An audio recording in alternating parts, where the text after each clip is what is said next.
Imagine living with simple folk whose entire world consists of eating, drinking, and sleeping. Then, out of nowhere, a woman appears and tells them, "I am your goddess, and anyone who disobeys me, his blood is forfeit." And the catastrophe, they actually believed her and started worshipping her for real. Every night, she would choose a victim, skin them alive before their eyes, mix their blood with drugs, and drink it with her followers. Her name, Magdalena Solis. And this isn't some fantasy story. This is a true story that happened in 1963. How does a woman working at a nightclub turn into a goddess who drinks people's blood? That's exactly what you will find out in today's episode.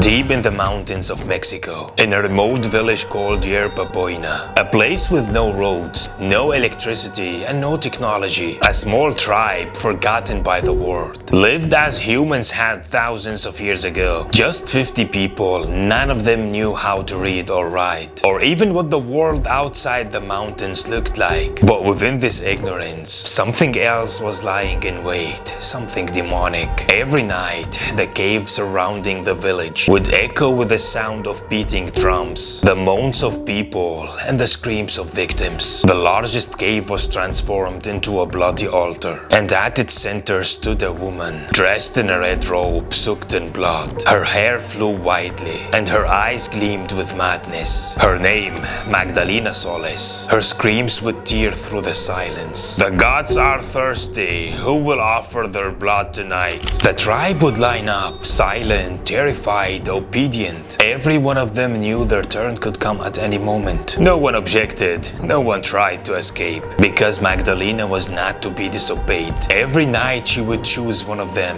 drag them into the center of the cave, strip them of their clothes, place them on the sacrificial stone, and begin her horrifying ritual. She would start with mutterings. She'd draw symbols in blood on her face and the victim's face. Then she would pull out a rust-covered knife and slowly drive it into their body with deliberate slowness. She would collect the blood in a ritualistic bowl, mix it with purple powder, and start to drink, but not alone. Everyone around her drank with her. Men, women, even children drank from this rotten concoction, chanting, "Magdalena, our goddess, may the gods be blessed with us." Sometimes the rituals would involve mass orgies inside the cave after the killing. Parties tainted with everything foul, perverse, and terrifying. And as time went on, she started demanding even stranger things from them. "Offer up your children as a sacrifice. Cut off each other's heads to prove your loyalty. Whoever refuses, the wrath of the gods will fall upon them." Two men from the tribe stood up and said, "We're not okay with this. This is madness." She exploded with rage. She looked at them as if they were insects. "Teach the others what disobedience means." And she ordered the tribe itself to hang them. The terrifying part, the people obeyed her. The victims' own families carried out the execution. Fear was absolute. She owned them completely, totally. She even began inventing a new ritual. She called it the ritual of the sacred blood. In this ritual, the victim would be brought in, tortured for hours, left to bleed out. Then the blood would be collected, mixed with drugs, and drunk in a collective, so-called sacred ceremony. She told them this was the food of the gods, and whoever drank it would attain paradise. But the truth, it only made them more insane and more submissive. And each day, the tribe sank deeper into the darkness, transforming from a simple primitive society into a blood cult, worshipping a woman who had lost her mind and become addicted to killing and to power. But who is Magdalena? How did she go from a night girl to a goddess? How did she ever convince people of this? Come with me, let's flash back and see how this all began.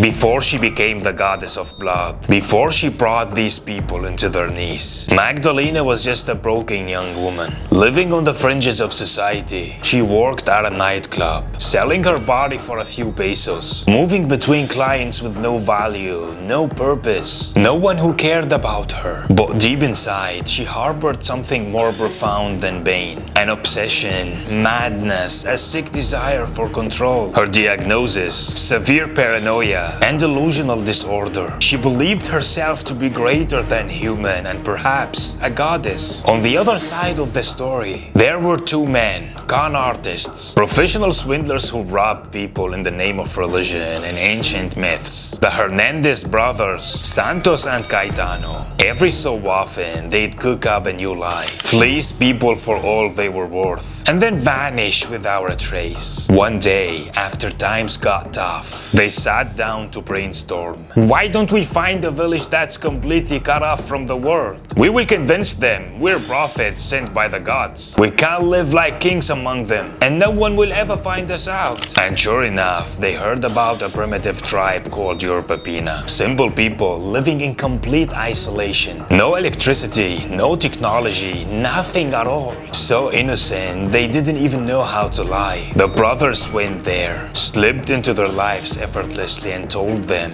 "We are messengers of the Inca gods. We've come to bless you, to bring you fortune by the will of the gods." They spoke of golden mountains nearby and treasures hidden within their own village. And with just a few words about gold, mountains and riches, they transformed themselves into gods on earth. All they asked for in return was obedience. At first, the requests were small, sometimes food, other times strange rituals, but soon it turned darker. They began choosing certain people from the tribe, using them in twisted sexual rites, claiming it was all to please the gods. And as time went on, the myth began to crack. The tribe started to ask, where is the gold? Where is the blessing? So the brothers made a tactical retreat and planned their next move. We need to bring them a real goddess who walks among them. And that's when Magdalena Solis came in. They pitched the idea to her. They told her, "Come be our goddess, we will dress you up, set the stage and make you appear through smoke and darkness, and the whole tribe will bow down to you." She laughed and said, "I won't be acting, I am a goddess." From that very first moment, they knew they'd found the real thing, pure,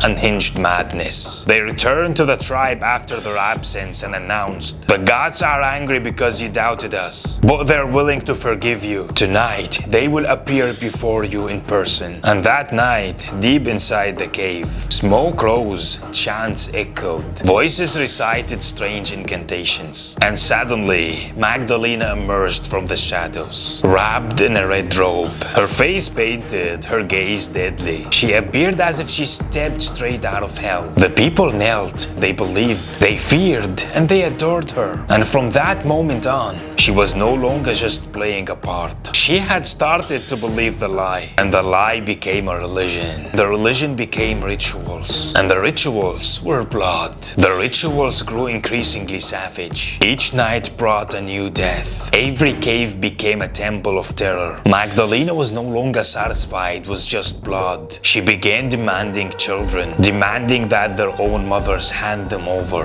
and they did. But in May 1963, everything changed. A young boy, not from the tribe, had left his home at night to ride his bicycle. He rode far and wandered close one of the caves. He heard strange sounds, screams, chanting. His curiosity pushed him closer, peeking through a small crack in the cave wall. And there he saw the nightmare. He saw Magdalena standing aimed blood, performing her satanic rituals on a mutilated human body, as if she was sucking out its soul. The boy ran, his heart pounding in his chest. "There's a vampire in the mountains." Of course, no one believed him. A child and a vampire. But one officer decided to take him seriously. "Where did you see it? Show me." They went out together and never came back. They vanished. Neither the boy nor the officer returned. The police began to worry. They sent search teams. They reached the area the boy had described, and they entered the caves. What they found there was a nightmare beyond comprehension. comprehension. Mutilated corpses, hanging skulls, symbols carved into the walls, and the bones of children tossed in corners. And through the smoke, they found Magdalena Solis sitting, laughing, drinking a strange brew with her brothers, in a complete state of delirium.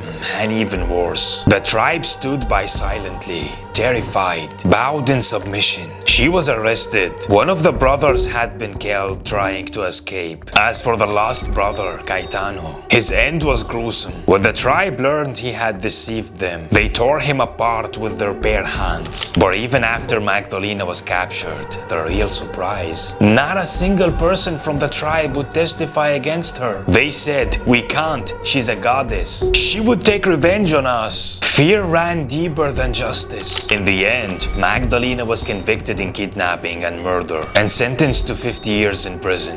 But many believe true justice was never truly served for the victims. The boy and the police who went with him, their bodies were found near Magdalena's cave, in a state beyond words, as if they were victims of one final ritual. This story isn't just about a crime. It's a terrifying lesson in how ignorance can become enslavement, how one disturbed individual can become a god if they find people willing to believe. Magdalena Solis was no goddess. She was just a devil in a human flesh. So what do you think, guys? Share your thoughts below. And if you enjoyed the video, don't forget to hit the like and subscribe to the channel. See you in the next one.